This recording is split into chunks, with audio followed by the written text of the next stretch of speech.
Hello David, and hello Sarah and Dave who've joined us Hi. in our quiet space in Govan and Lindhouse Church. The first of these in conversations during this first week of COP26, when Green Christian are meeting, having conversation and praying together. David, it's good to see you. Are you familiar with this church, or is it the first time? I've come here before 2 years ago as one of the visits that I do as Environmental Chaplain. Yes. And this is what's called a priority area church. Yes. So people with social pressures, yes, one way or another. The people I've met here so far remembered that I came here with puppets and we had a great time.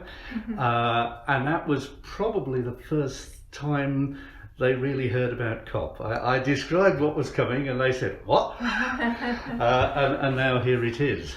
That's very interesting. In my church, one of the challenges is that we live in an area of social deprivation, we do use that word. And the challenge is to engage people with both their own needs and the needs of the wider community and the environment. Do you think that's a challenge for this church? I think it is, but I think you have to not rule out that people here will have a meaningful response which is worthwhile for them. I mean, there've been so many meetings leading up to COP. I'm sure. One of them, there was a project to produce a manifesto. Yes. And we sort of went round and round the houses for about 2 hours. Yes. And we then got a text which ended with the words, "No one is exempt," meaning, particularly I'd say from a biblical point of view, and I've had to look at things like James chapter 2 recently.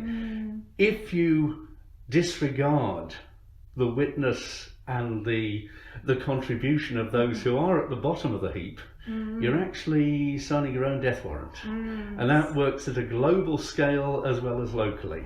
So those two words, meaningful and contribution, are particularly important, aren't they? And so what would you think would be a local, meaningful response here?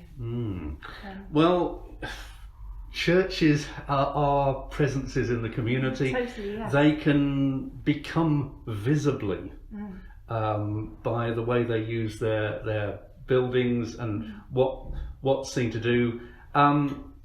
The visibility side of it. I'm thinking in that sense of it, there's a church, it's a Methodist church actually in Stirling. Yes. And apart from being tremendously active Yes. in environmental things, if you go along there, you look at their notice board and just to the side there is a bird feeder. Lovely. Which says we welcome wildlife. We welcome other creatures than those we've had rather too much focus on for the last couple of centuries. That's such a good contribution to be visible, isn't it? Yes. We hoped that our church and community would engage with greener fuels. Obviously, recently, with so many companies having to go into liquidation, as it were, that's been less possible. But because fuel poverty was one of the concerns anyway, that was a way to engage people. So do you think it's possible to lift people or stretch them from their other very real pressing concerns into this concern for global green justice? Well, those things are very clearly related. Absolutely. And churches are places where people get together, they hear stories, they sing songs, they do all the stuff which helps you develop a different view of things. Yes. And if the awareness and the suggestions and the encouragement is in the mainstream of the life of the church, then you can. If you think it's another issue that some sort of green hippie idiot that we put up with now and then, if it's just an issue you can put on one side, then no. So it's about being in the mainstream life of the church. Absolutely, yes. And so could you tell us a bit more about your role as Eco-Chaplain? Yes. Sorry, Eco-Chaplain. Environmental Chaplain. All those things. Yeah. I'm a special category minister of the United Reformed Church. In that sense, given to the Churches of Scotland, pretty well without reservation, who show interest in, at whatever level, building an environmental awareness into their life and work. There are many encouragements there, and you see how a church that gets into this will build their fellowship and will deepen their faith. Unambiguously, that's what happens. Excellent. There are a couple more caveats to that, of course, that you don't simply go down the works righteousness direction. We will do everything environmental. No. You know, there's a spiritual problem with that. Probably you're going to burn yourself out if you do as well. And that whole attitude, in a way, is what's killing the planet at the moment. Yeah, it's so onerous, isn't it? Yeah. So there's the burnout thing. With and the angst that's related. Yes, that becomes enough. I do say, you know, environmental actions and commitments are prayer. Yeah. So that they're not merely goal oriented. They're not. Yes, they are something you offer from your heart to God, and you're taking part in that sense, the healing of the world. I like to think that we join with creation in the song of praise. Yes. So. Yeah. Though sometimes I wonder what else creation is saying as well as praise. Well. What are the songs it's singing? Again, in the Bible, God calls heaven and earth, the skies and the soil, to witness things to do with justice. So often, some of those well-known justice-related passages have a very marked creation relevance as well, and creation is a character. Of course. And an expression, yes. If I can, the minimum I like to do is just make this point that stop calling the world it. Move on to who. Hello. Because that's the way the Bible works. Yeah. And David, you've been given to the churches in Scotland, and you are a United Reformed Church minister. Yes. In fact, I call myself Anglican, but for a while, during my time away from the Anglican Church, I made a commitment to the United Reformed Church, and I found that particular one was very community oriented. Is that quite typical? Are most United Reformed churches community oriented, and does that help with this? I'd like to say yes, but we have as much variation in levels of commitment as anybody else does. What I think we have, if I can sound a little smug for a moment, Please do. is the perspective of being a minority. And you know, the bigger churches, the larger denominational churches, let's say the Church of Scotland, the Church of England, and there's this imperial legacy of we are in charge, which just doesn't work, which you cannot support from Scripture either. And it's not engaging either. It doesn't engage, So it's worked for you to be in your role with your... and having to encounter the variety of churches that are there. Yes. My ideal in a way is I visit and they do the work, but it doesn't always turn out that motivation, way. And what other groups are you a member of? Are you part of any other faith groups? Are you a companion of any groups? Or? Not as such. I mean, the chaplaincy is a full-time role. We provide material during the season of creation, which we draw together from as diverse sources as we can possibly manage. And is that the September season? We observe it in September. Yes. Do you have links with the Iona community? I'm a member of the Iona community. Yes, that's what I was getting at. Yes. And I think the Iona community, like any other group, has a little bit of getting moving to do. That's certainly happening with people like Kathy and John. We've been very social justice focused, and in the past we've probably mentioned creation as part of that. But I think we do need to rethink some of the wording and some of the approach. I mean, we've been doing that since the beginning anyway. Absolutely, We always recycle. Yeah, is that the Celtic influence? I think so. I mean, I did in my training a dissertation on the spirituality of St. Columba, and something which stood me in good stead there was the idea of the communion of creation, which meshes with the communion of saints.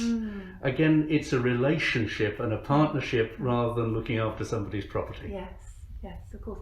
Do you think that the Iona community and others are leading in making pledges concerning personal lifestyle changes? So I've come across accountability within small groups where if somebody needed to fly absolutely essentially, then the group in which they were accountable with each other would mitigate that in some way. Yeah, that's compassionate accountability. Again, so it doesn't just become a regulation that you're oppressed by, but it also means you end up making, I think, better decisions because you have the support of others to do so. Yes, I like that. It appeals to me. I just wonder, David, if anyone else here would like to add to this conversation. Anything you'd like to ask? I'm loving the conversation. Saying lots and lots of good things. I particularly like what you're saying about churches being communities and about, very sort of grassroots level. What is our collective responsibility? How can we be accountable in this way? How can we do our bit? And all of that is absolutely good. The thing that's missing out of all that is, and we're hearing it a lot, it's the justice issue in terms of the wealthy and the less wealthy.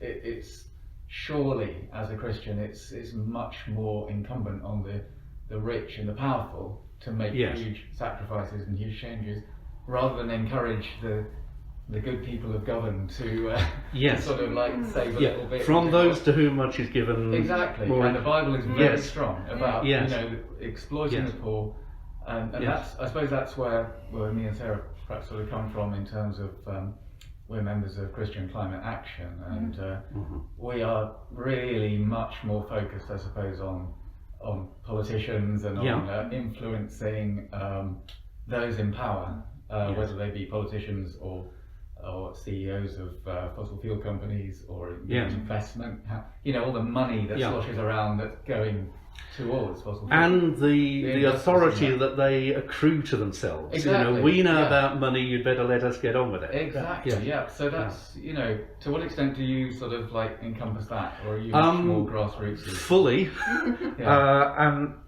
Politician...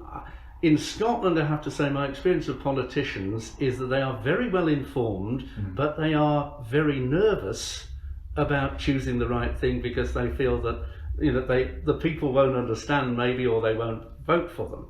They are very well informed. What I was, I think, trying to get at there was, of course, the people with the biggest resources to mobilise, there should be pressure on them and support for them when they're doing the right thing. But I'm just beginning to put together, I think, a service which looks at the Beatitudes. Blessed are you blessed are you when. Just reminding us that if it's blessing you're seeking, if it's direction you're seeking, then you listen to the poor, the persecuted, the reviled for justice's sake. So that's why, again, in that manifesto exercise, I was actually quite annoyed that they took the bit "no one is exempt" off, because they thought, people who are poor and people who are disabled or whatever will not be able to make a contribution. Yes, they will, and it might be the most valuable of all. As Pope Francis has taught us, the poor have a voice, which must be listened to.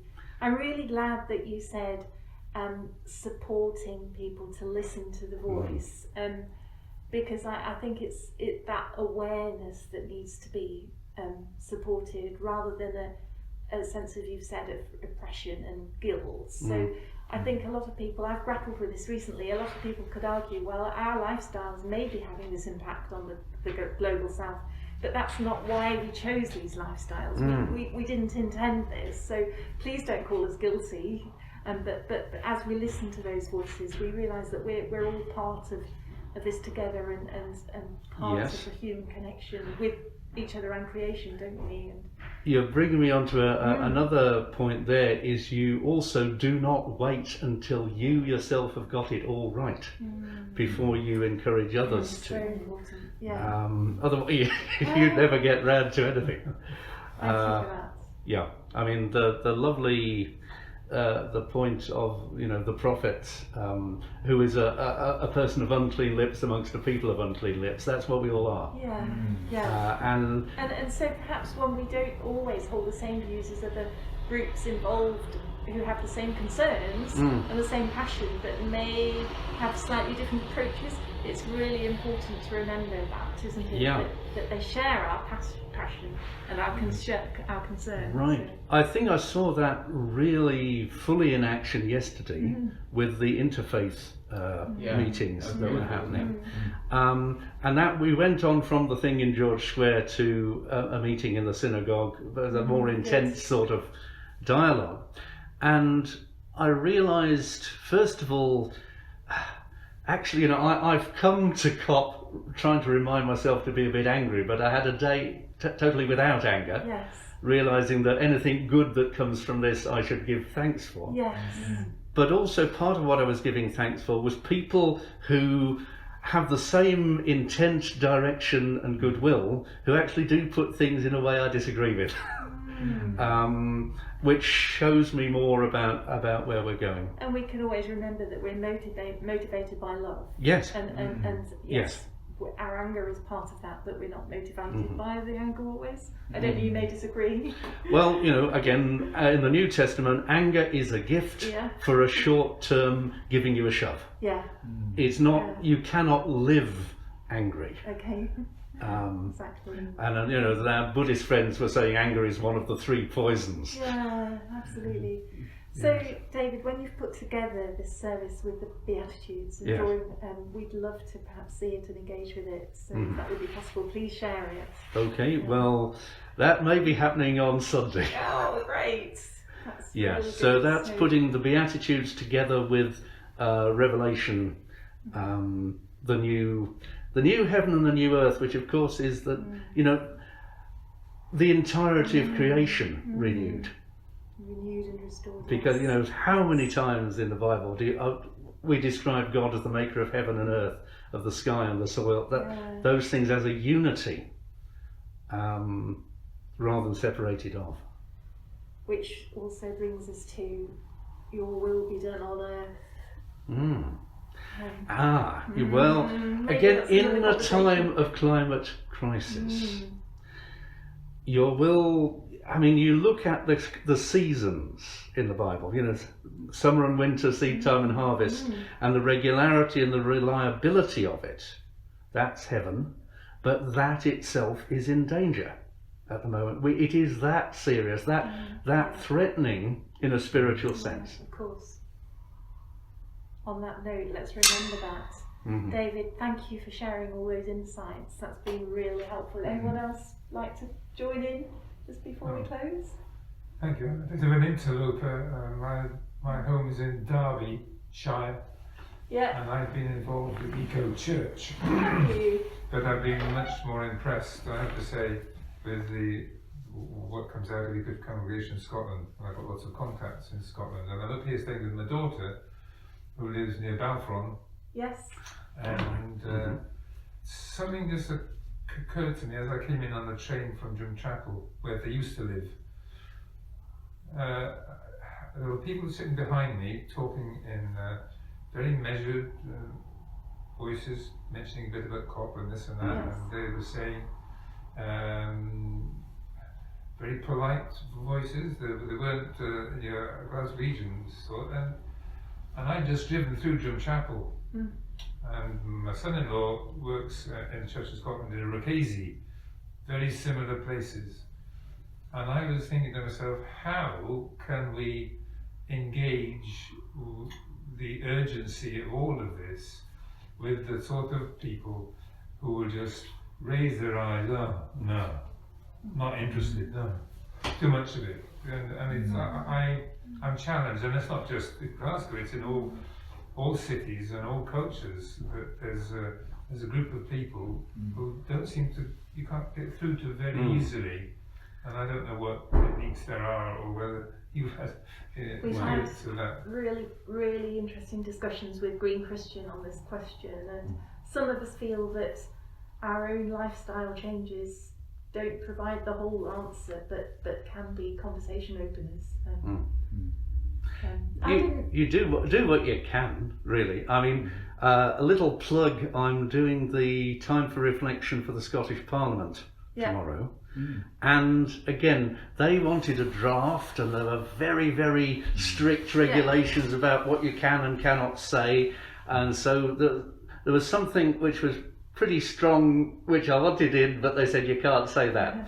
But nonetheless, it is a platform. It is saying something in the right place.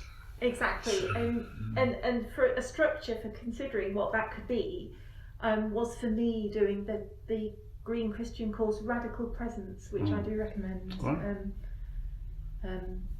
Definitely a structure for that sort of conversation.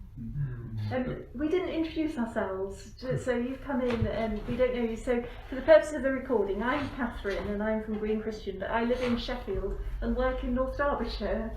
So what about yourself? I'm Paul. You're Paul. And I live vaguely near Ashbourne. Yes, in Derbyshire. Yeah. So I'm between churches at the moment, but not between faiths, never. And I'm just so glad to find the door into this building. That was a bit of a... So was I this morning, yes. We might improve during the week on signage. So. I didn't use a term earlier on when I was saying about my concern. I didn't use the term working class. I didn't want to, but it would tend to be those people for whom their money goes on other things, and their thoughts and what they read in the newspapers would lead them away from what I believe is the truth, and of the need for take this seriously, folks. Don't just raise your eyebrows and say, oh, there's too much of it, can't be bothered, switch off the telly, let's read something else. And that's the group I'm thinking about.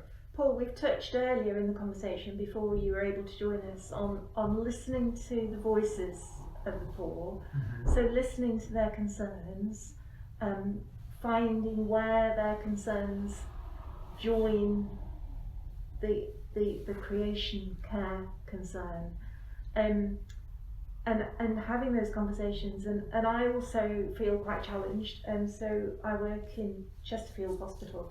And one of my close colleagues was also off work on annual leave, as I am this week, and got a £35 flight to Portugal. And I wanted to say why I wasn't getting a £35 flight to Portugal. And that's a distinct lifestyle change I've made. We all make different ones, but I used to aspire to weekend city breaks and no longer do by air. But good point though. I mean, how do you convince someone who is like pinning all their, savings and hopes on their week in Portugal, and it's a big chunk of, even £35 is a big chunk of their money, but they're longing, they're really looking forward to go. How do you convince them? Why not think about going somewhere in England and not doing the fossil fuel thing, and that it's a really hard conversation. Because in a sense it's easy for the rich to say, oh, I'll do one less trip to Portugal, that won't make much difference. But for people who really depend on that and don't get it often, it's a big ask, isn't it, to say, can you be part of this movement that is making sacrifices? It's easy for the rich to make sacrifices, but for the poor, that's big. Really is when they're really struggling, and I think we can actually. There are things, as David said, do what you can, and I love the phrase, do what you can with what you've got, where you are, and that's all that God asks us to do. And I mean, Jesus was very certain about that, wasn't he, with the widow putting the money into the money box. It wasn't like it was a huge amount of money, but it was all she had. Well, there's been a lot of different views about that. It's because all she had maybe was what she shouldn't have put in. As somebody, who had that to rely on, whereas others who had the money should have done. But I think what Jesus was stressing was the heart. The giving heart, the sacrifice. I mean, puts everybody else to shame. Yes. Sacrifice is such a dodgy word, I think, nowadays. And such a misused word. Yes. If we're going to get through this and next decade. It is a vocabulary that's common to many. So there's a sense of entitlement that we lost for a while, or we let go of for a while during the pandemic, but seems to be returning. Absolute entitlement, and the sacrificial love bit isn't in everyday vocabulary thinking, really. But it's central, I think, to the Christian faith. Yes. Everybody's got to catch the vision in some way, and then work it out in a big way, or little tiny chunks, meat-free Mondays, for example. It's catching that vision. The vision's got to be infectious. We've got to make it infectious as the pandemic. And in some way get that through to people that, I'll have a think. But at the moment, lots of people don't even do that. I mean, the £35 flight exists because of the legal conditions that have been, if that choice would be taken away, but it would be taken away from everyone if the price of flying reflected its cost to the environment, but it absolutely doesn't. So that's where you probably say, who can I address? Well, I do address the politicians on this one, rather than my neighbour who desperately does need a holiday. They do something else if that were not available. They would. They just reduce the air passenger tax or whatever. They have, yes. On the short flights. The UK government has just done that just before COP26. It's bonkers, isn't it? Yes. Yeah.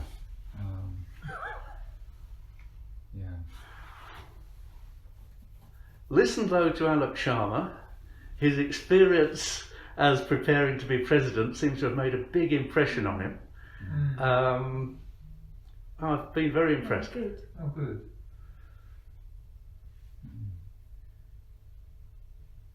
Thank you, David. Thank you.